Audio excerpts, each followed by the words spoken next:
परमेश्वर कबीर जी ने कहा था कि अभी इसको डिस्क्लोज ना करना बच्चों, नहीं तो हमारा सारा मिशन फेल हो जाएगा, ये बच्चे मेरे पार नहीं हो पाएंगे। बिजली पीढ़ी जब आओगी, जब कलयुग 5500 वर्ष बीत जाएगा, तो 1997 में 5505 वर्ष कलयुग पूरा हो जाता है।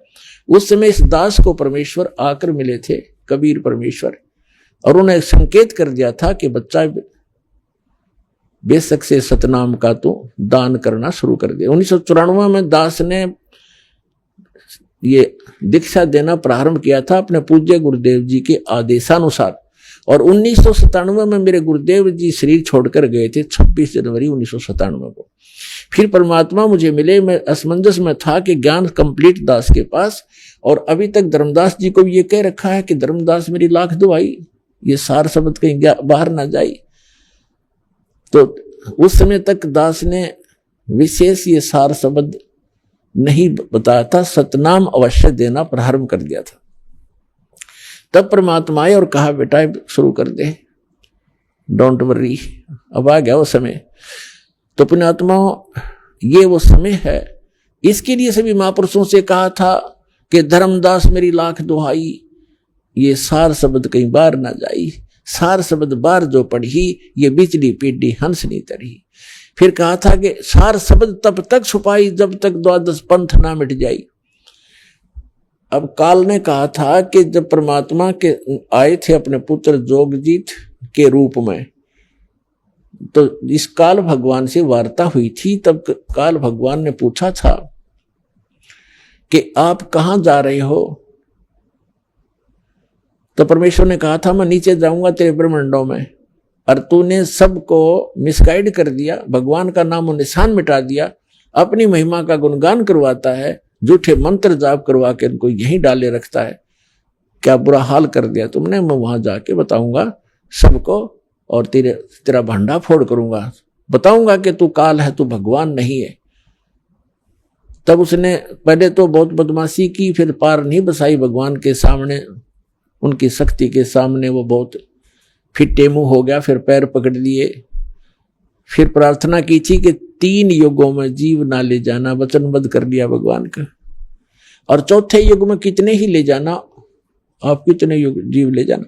तो काल ने सोचा था कि सतयुग त्रेता द्वापर में इन सब की जो पूंजी है भक्ति की वो नाश करा दूंगा, अनुपासना करते रहेंगे, संसारिक सुख इनके पूर्व जन्म के संस्कारों से इनको मिलते रहेंगे, और कलयुग में ये सब भक्तिहीन हो जाएंगे, और इनको मिसगाइड करवा दूंगा, अपने काल के दूत भेज कर सतलोक और सचखंड की महिमा करवाऊंगा, और वो सारे झूठे नाम देंगे, झूठा ज्ञान प्रचार करेंगे। ये बोली आत्मा क्यों भगवान के लिए भटक ही रहे हैं, और जो गुरु पद पर बैठा है उसके ऊपर विद्यार्थी यानी श्रद्धालु को ऑब्जेक्शन नहीं होता, क्योंकि उसको तो कोरा कागज है, उस पर कुछ भी लिख दे।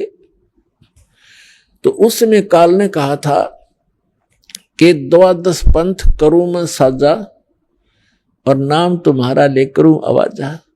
12 पंथ नाम जो ले ही वो मेरे मुख में आन समोई, और अनेक पंथ चलाऊं या विद जीवों को भरमाऊं, और तीर्थ व्रत चतलाऊं, देवल देव और धाम पुजवाऊं, या विद जीवों को भरमाऊं, जाओ जोग जीत संसारा, और जीव न माने कहा तुम्हारा, जीव तुम्हारा कहा न माने, हमारी ओढ़ हो बाद बखाने, हमारे और हमारे वकील बनेंगे, तुम्हारे साथ वहां वाद विवाद करेंगे, ऐसे अज्ञानी बना दिया मैंने।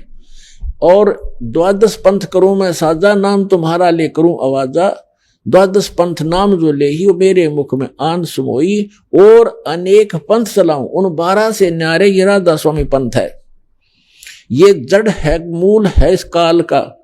और इसी से आगे ये जितने पंथ पनपे हैं, जो सतलोक सचखंड सतपुरुष ने सुना बताने लगे, कबीर साहब और नानक साहब जी की वाणी को पढ़ कर इन्होंने हल्दी की गांठ से पंसारी बन गए, कख का पता नहीं।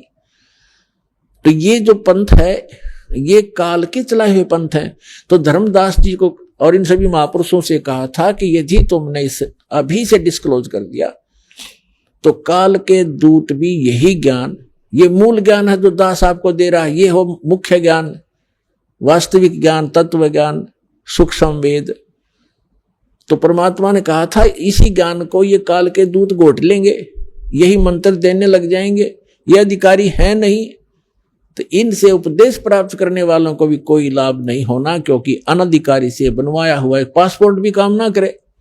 एक दूसरे देश में जाने वाला और हमने जाना बहुत दूर, तो ये नकली संत, नकली डुप्लीकेट ये पासपोर्ट बना रहे हैं, झूठे नाम दे रहे हैं, और इस दास से ये प्राप्त करके सभी मंत्र, यदि कोई नकली स्वयं नाम देने लग जाता है तो वो भी महापराधी प्राणी है भगवान के दरबार में। वो अधिकारी है नहीं, अनधिकारी एक लाइसेंस बनवा के देख लो, ड्राइविंग लाइसेंस, चालक प्रमाण पत्र, वो ही नहीं चले, जब फंसेगा जब पता चलेगा इसको। इसी प्रकार डुप्लीकेट पासपोर्ट बनवा रखा है, और जब हम वहां जाएंगे जहां इसकी आवश्यकता पड़ेगी वहां पकड़े जाएंगे, सारा जीवन नाश हो जाएगा। तो उस समय कोई नहीं सुनता, पटक देता तो अंदर, बल्कि दोषी और होता है, उसको सजा मिलती है, दोनों को, बनवाने वाले को और बनाने वाले को। तो पुण्यात्मा विचार करो, दास क्या कहना चाह रहा है आपको, किस लिए सतर्क कर रहा है। एक एक पहलू पर 6 प्रकार के प्रमाण देकर के आपको आगाह कर रहा हूं कि आप चेतो, जागो और सतलोक चलो, जहां सदा सुखी रहोगे। यहां तो आज से सारी सुविधा आपके पास, कार भी है, कोठी भी है, कोई मिनिस्टर बना है, मंत्री बना, प्रधानमंत्री बना, और कल मृत्यु हो जाए, भविष्य की तो जरा चिंता नहीं हमारे को। हम तो इस संसार के इस भूल भुलैया को ही सब कुछ मान बैठे। तो इस अज्ञान को हटाने के लिए सत्संग की और सतगुरु की आवश्यकता पड़ती है। और सौभाग्य आपका कि आपको ये दोनों ही प्राप्त हुए, सतगुरु भी मिल गए।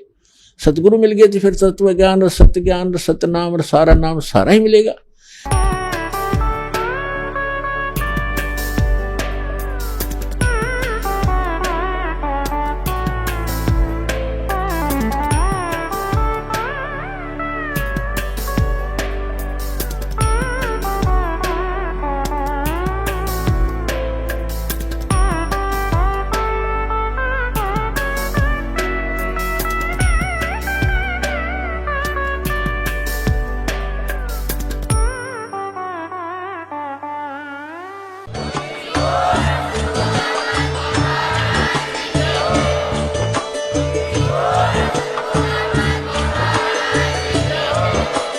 आप सुन रहे थे जगत गुरु तत्वदर्शी संत रामपाल जी महाराज जी के मंगल प्रवचन। अधिक जानकारी के लिए विजिट कीजिए हमारी वेबसाइट www.jagatgururampalji.org। संत रामपाल जी महाराज जी के शुभ आशीर्वाद से पूरे विश्व भर में 500 से भी ज्यादा नाम दीक्षा केंद्र हैं, जिन पर संत रामपाल जी महाराज जी द्वारा ऑनलाइन निशुल्क नाम दीक्षा दी जा रही है। अपने नजदीकी नाम दीक्षा केंद्र का पता करने के लिए संपर्क करें 8222880541।